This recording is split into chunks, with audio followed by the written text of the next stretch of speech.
ఆత్మీయంగా సహోదరులు అందరూ ఒకటిగా క్రీస్తు శరీరమై ఉండడమే కానీ ఎవరైనా సాతాను శోధనలో పడి ఏదైనా పాపం చేసినప్పుడు వారికి వాక్యముతో హెచ్చరించాలి.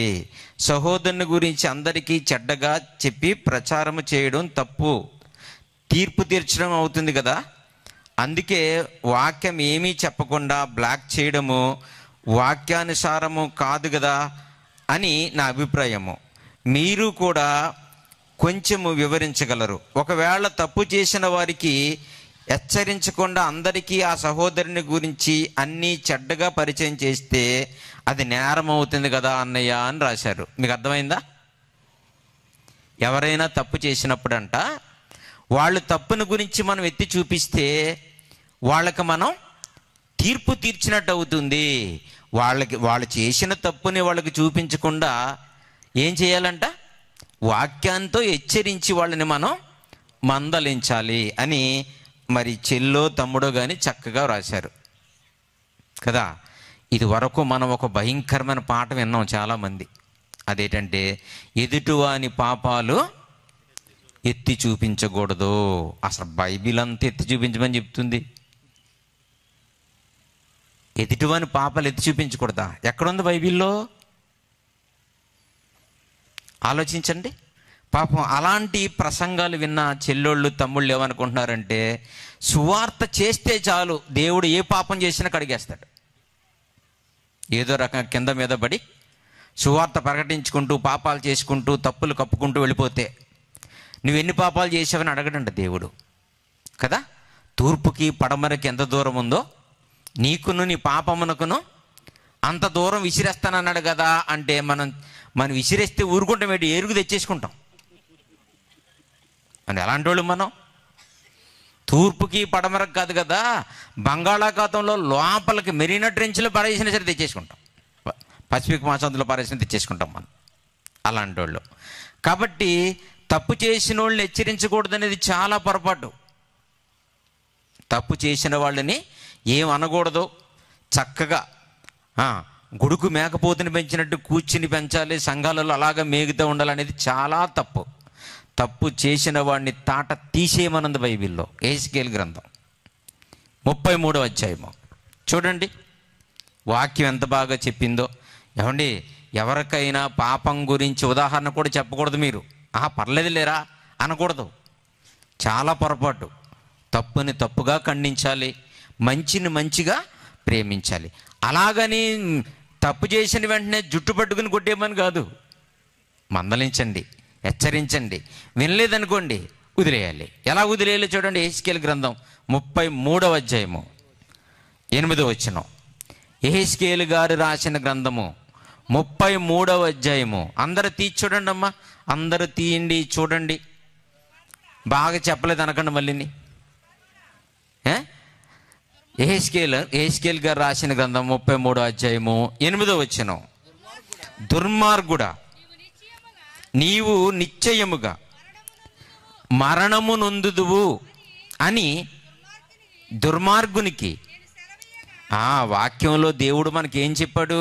ఇదిగో మీరు ఇలా నడుచుకుంటే నిత్య జీవం పొందుకుంటారు, మీరు ఇలా నా ఆజ్ఞల ప్రకారంగా మీరు బ్రతికితే ఆశీర్వదింపబడతారు చెప్పాడు కదా. నేను చెప్పినట్టుగా మీరు ఇలాగా బ్రతికితే మీరు మంచిదే, ఆశీర్వదింపబడతారు, నిత్య జీవానికి వస్తారు.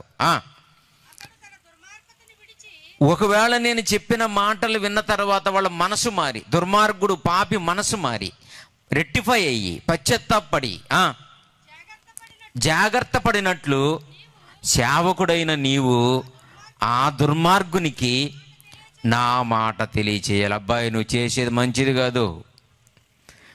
స్టేజ్ ఎక్కి పాటలు పాడుతున్నావు, బైబిల్ చదువుతున్నావు, సభలకు వెళుతున్నావు, ప్రసంగాలు చేస్తున్నావు, కానుకలు ఇస్తున్నావు, అన్నీ బాగానే ఉన్నాయి. కానీ నీ బూతులు మానలేదు, నీ వ్యభిచారపు బుద్ధి మానలేదు, నీ దొంగతనం మానలేదు. కనుక ఇది నీకు మంచి పద్ధతి కాదు అని ఎవరు చెప్పాలి? సేవకులుగా ఉన్నవాళ్ళు, విశ్వాసులుగా ఉన్నవాళ్ళు తప్పు చేసిన వాళ్ళకి చెప్పాలంట. ఒకవేళ చెప్పలేదనుకోండి, నేను చెప్పినట్టుగా మీరు వాళ్ళకి హెచ్చరించకపోయిన ఎడలా అయితే ఆ దుర్మార్గుడు తన దోషమును బట్టి వాడు ఎలాగ చచ్చిపోతాడు, పాపంతో చచ్చిపోతాడు, ఎలాగైనా చనిపోతాడు. వాడు చనిపోతాడు, కానీ అతని చావును గూర్చి నిన్ను అడుగుతాను, వాడికి ఎందుకు చెప్పలేదురా అని. ఇప్పుడు చెప్పండి, తప్పు చేసేవాడికి చెప్పాలా వద్దా అమ్మా? చెప్పాలా? నాకెందుకు అనుకుంటారా?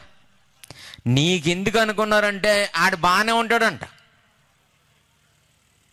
చచ్చిపోయినోడు, తప్పు చేసినోడు ఎలాగ నరకం వెళ్ళిపోతాడు. పాపం పుణ్యం తెలియని మనం ఆడికి ఆ మాట చెప్పనందుకు మనల్ని కూడా లోపలేసేస్తాడంట దేవుడు. ఇంతకాలం ఏమనుకుంటున్నామంటే ఎదటివాని తప్పులు మనకెందుకు, దేవుడు చూసుకుంటాడు, వాడికి సువార్త చెప్పు. అబ్బా, చచ్చిపోయిన నెలకు లోపల ఉంటే చెంటు కొడితే మంచి అవసరం వస్తుందా? ఏమా, ఇంట్లో పిల్లి చచ్చిపోయింది అనుకోండి, ఇంట్లో పిల్లి చచ్చిపోయింది అనుకోండి, పిల్లిని పారేసి స్ప్రే చేయాలా? పిల్లిని లోపలెట్టి టవల్ కప్పి దాన్ని ఎత్తికాడ తలదిండేసి చక్క స్ప్రే చేసామనుకోండి, కంపు పోతుందా? ఏం చేయాలి? చచ్చిపోయిన పిల్లిని పెంట మీద పారేసి శుభ్రంగా ఫినాయిల్తో కడుక్కొని అప్పుడు రూమ్ స్ప్రే కొట్టాలి, అప్పుడు వాసన వస్తుంది. అలా కాదంట, చచ్చిపోయిన నెలకని లోపల పెట్టి చెంటు ఏమంటున్నారు? కుదరదు, వాక్యం అలా ఒప్పుకోదు. మీరు కూడా మారితేనే ఈ వాక్యం మీకు అర్థమవుతుంది, లేకపోతే అందరిలాగా కాలక్షేపానికి వచ్చి వెళ్ళిపోయినట్టు ఉంటుంది. నిజంగానండి, ఇక్కడ చూస్తుంటే అందరూ పరిశుద్ధులే, అందరూ యథార్థవంతులే. నిజంగా ఈ స్పాట్లో దేవుడు మనల్ని చూస్తే ఎవరికి పరలోకం ఇవ్వకూడదు అనుకుంటాడు చెప్పండి? అందరూ ఎలాగున్నారు? ఆడవాళ్ళందరూ రూతుల్లాగా ఉన్నారు, ఎస్తేరులాగా ఉన్నారు, మరియలాగా ఉన్నారు. ఇక మగవాళ్ళు అంటారా, అబ్రహాముకి నాన్నగారులాగా ఉన్నారు. అసలు ఈ స్పాట్లో చూస్తే దేవుడు ప్రతివాడికి పరలోకం ఇచ్చారనిపిస్తుంది. ఆమె నన్నకు చూడండి బయట, అమ్మో నేను గనక నిర్ణయం తప్పుగా తీసుకుని ఉంటే తప్పు చేసినాడు అయిపోతుంది, దేవుడు పశ్చాత్తాపడిపోతాడు. వింటున్నారా? కాబట్టి తప్పు చేసిన వాడిని ఏం చేయాలమ్మా? హెచ్చరించాలి, మందలించాలి, దారిలో తీసుకురావాలి.